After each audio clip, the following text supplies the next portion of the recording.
Il n'y a rien de plus déprimant. Mais vous inquiétez pas, c'est moi qui étais très injuste.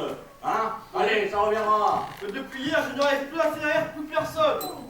Mais c'est pas grave, ça reviendra. Bon. Ça reviendra, mon gars. Allez, on y va là, Jojo. Eh ben oui. Mon ami, ressaisissez-vous.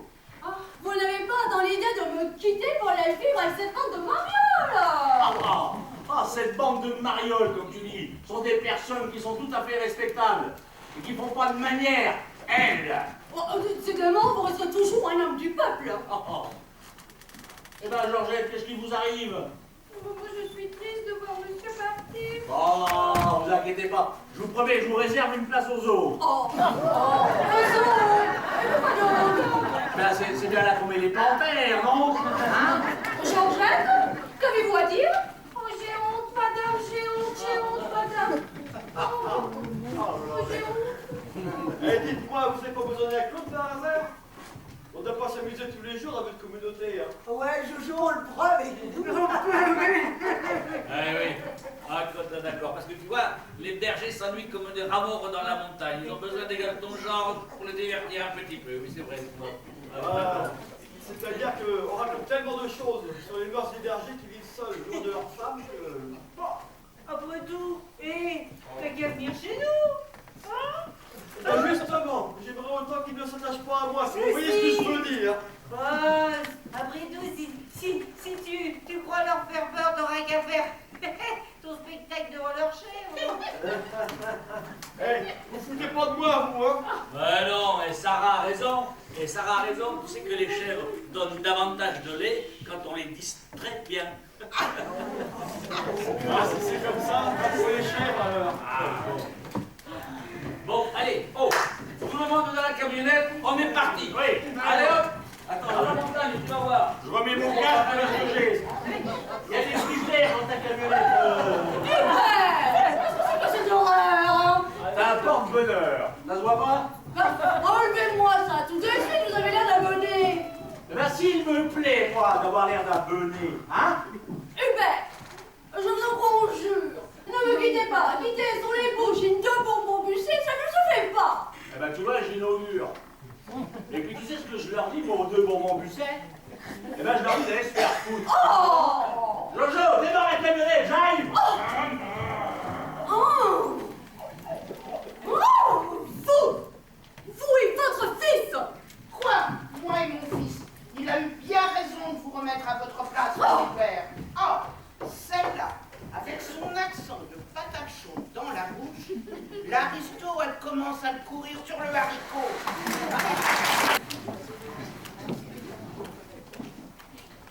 Allô? Charles? Dis-moi, t'en es où dans ta pièce de théâtre? Nulle part? Eh bien écoute, moi j'ai une idée géniale de scénario. Et j'ai même les acteurs à te proposer. Écoute ça, c'est l'histoire d'un PDG qui déprime à cause de son boulot. Alors, dans le rôle du PDG, j'ai pensé à Patou.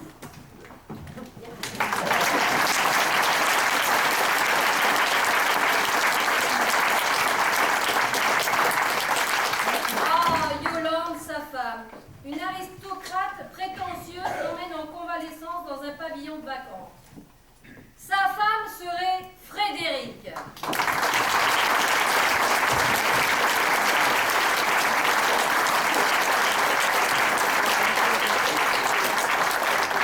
La mère d'Hubert, une femme plus ordinaire, serait interprétée par Nicole.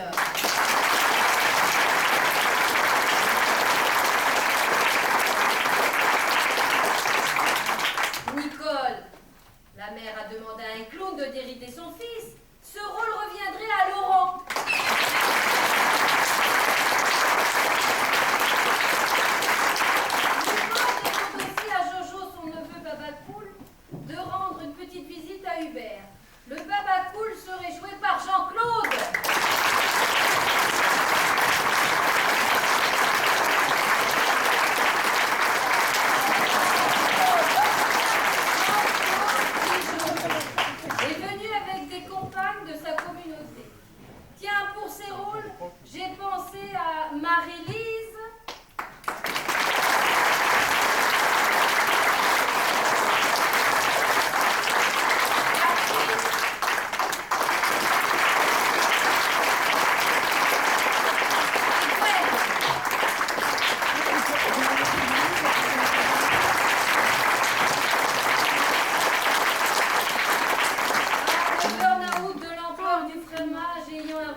spectacle pour ce rôle, Patricia conviendrait parfaitement.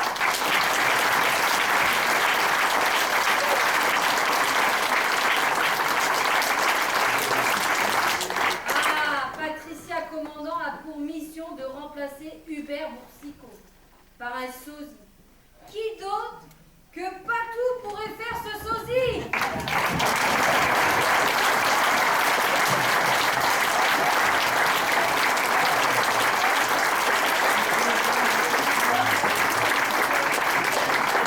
Ah, j'oubliais.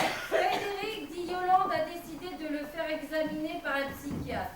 Tiens, pour ce rôle, j'ai pensé à Jeanne.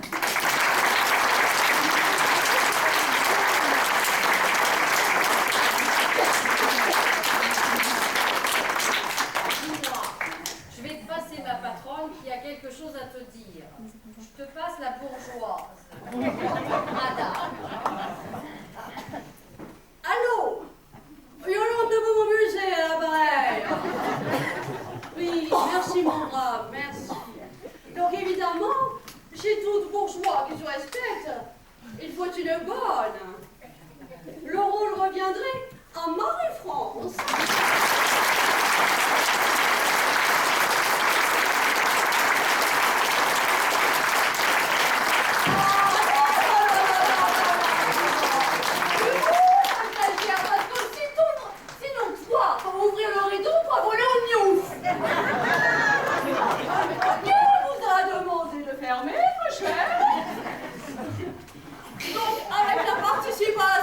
D'Alexis pour la radio.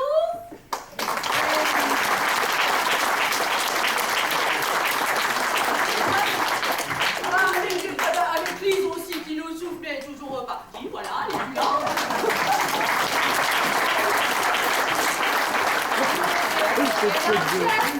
Nous avons eu l'honneur et le plaisir de vous jouer ce soir et de Charlie Stars.